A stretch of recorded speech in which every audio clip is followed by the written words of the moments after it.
This section is about importing and exporting things that are outside of the Wolfram language. As an example of importing, this uses the import function to import the text from the home page of the United Nations. This result is a string that can be used in computations just like any other string.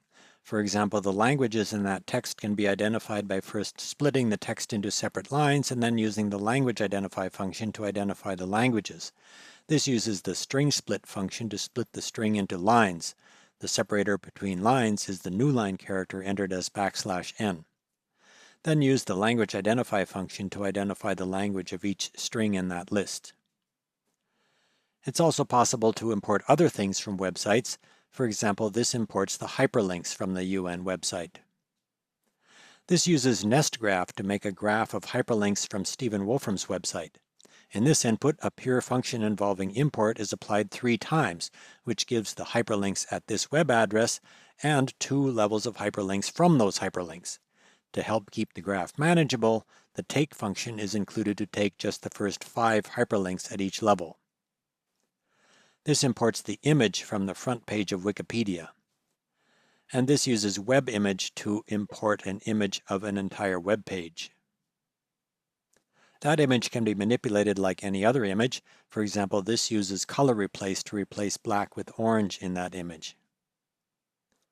The Wolfram language can import files in hundreds of formats, including formats for spreadsheets, images, audio, video, geometry, databases, log files, and so on.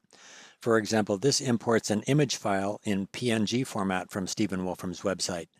The import function determines the file format based on the file extension, which is the letters after the period at the end of the file name.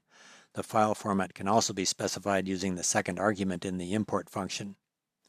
In addition to importing things from the web, the Wolfram language can also import files on your computer or files stored in the Wolfram Cloud.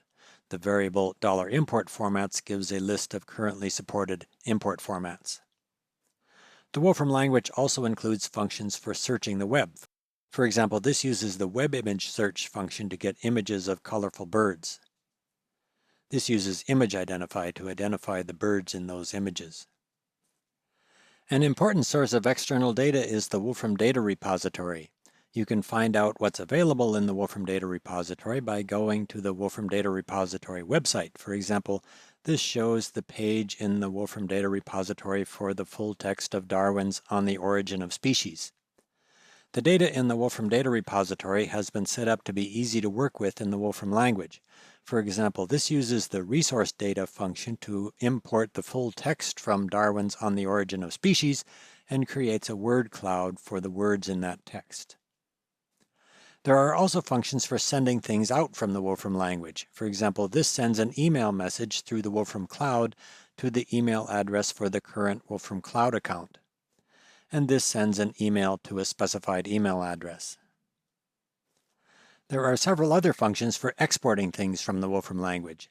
The Cloud Export function exports things to the Wolfram Cloud. For example, this uses Cloud Export to export an image in PDF format to the Wolfram Cloud.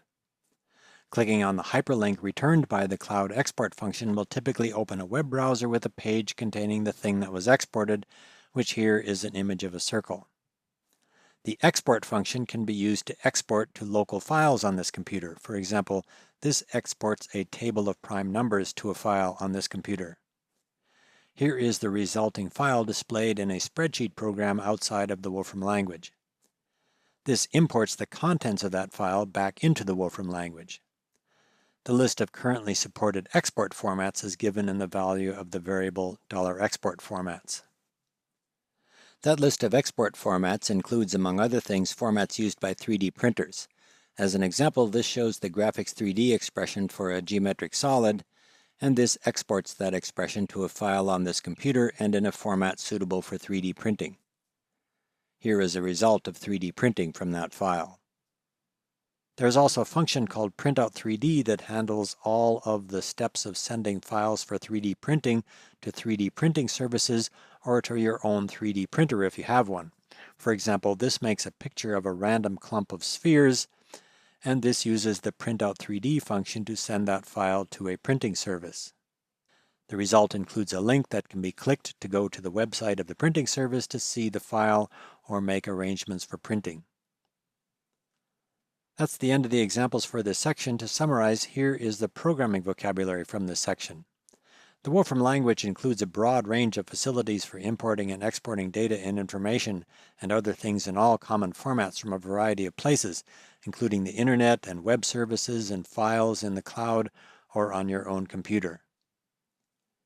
You can find more information about importing and exporting in the Wolfram language by opening the Wolfram Language and System Documentation Center, clicking the Data Manipulation and Analysis button, and choosing Importing and Exporting under the menu that pops up, which brings up a guide page with links to information about everything in the section and the whole range of features in the Wolfram language for importing and exporting. Here are the exercises from the end of this section. As an example, consider exercise 5. Use image instance queue to find pictures on the Wikipedia page on ostrich that are of birds. It is easy enough to get a list of images from that web page by starting with the example that gives the images from the Wikipedia front page and modifying that example to instead import images from the Wikipedia article on ostrich. The result includes images of ostriches as well as logos and maps and other things that are not pictures of ostriches or of other birds. To pick out the images that are of birds, you can use the select function with a test that uses image instance queue. Here's a suitable test. This is a pure function that uses image instance queue and that returns true if the argument is an image of a bird.